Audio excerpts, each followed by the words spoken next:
go yard. I got so much motherfucking design on right now. Break it down, bring it back, make it clap. I got 3 old thoughts, new guap, wear that thing. Bitches on my line, and you know. Assalamualaikum warahmatullahi wabarakatuh. Shalom, Om Swastiastu, Namo Buddhaya, dan salam kebajikan buat kita semua. Di sini saya akan menjelaskan tentang implementasi asas-asas umum pemerintahan yang baik atau biasa kita singkat AUPB untuk memenuhi ujian akhir semester mata kuliah Hukum Tata Pemerintahan. Baik, mari kita simak apa aja sih yang akan diimplementasikan mengenai AUPB dan apa saja faktor penghambat dalam pelaksanaannya. Mari kita bahas. Oke, implementasi AUPB di pemerintahan daerah dilakukan di semua sektor, terkhususnya di sektor pelayanan. Nah, namanya juga kita ini di negara yang mengutamakan pelayanan ke publik, maka AUPB ini menjadi prinsip dasar, prinsip atau kaitan hukum untuk penyelenggaraan pemerintah.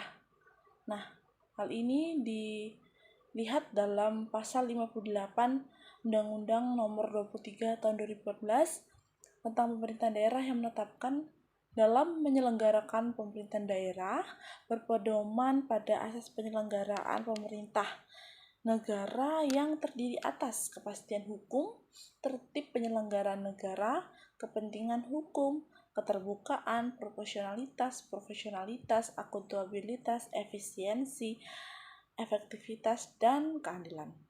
Nah, tata pemerintahan yang baik diwujudkan dalam AUPB yang diperlukan dalam penyusunan kebijakan layanan perizinan investasi pemerintahan daerah, kabupaten atau kota di seluruh Indonesia.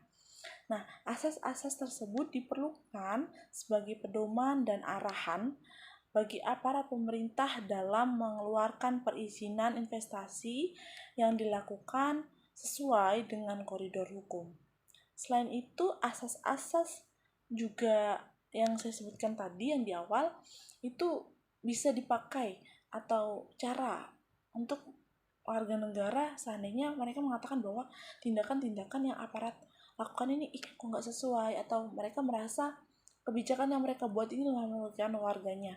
Nah, apabila pengaturan dalam bentuk produk-produk hukum daerah seperti peraturan daerah, peraturan bupati atau wali kota, surat keputusan bupati atau kota, dan peraturan kebijaksanaan daerah di bidang khususnya di bidang perizinan investasi. Nah, itu tidak dilakukan dengan hati-hati dan bijaksana sesuai dengan AUPB tadi, maka akan dapat merugikan masyarakat loh. Nah, masyarakat ini juga terkena dampak akibat pemberian izin usaha yang tidak dilakukan dengan bijaksana dan mengindahkan asas-asas kehati-hatian serta asas-asas umum pemerintahan yang lainnya. Nah, AUPB ini merupakan asas atau prinsip hukum yang tadi saya jelaskan. Di samping itu juga merupakan prinsip dari kebijakan. Oleh karena itu, pengaturan kebijakan, perizinan, dan lainnya itu harus mengimplementasikan asas-asas umum pemerintahan yang baik. Jadi, kebijakan yang diambil atau kebijakan yang akan dikeluarkan nanti itu harus mengimplementasikan asas umum pemerintahan yang baik.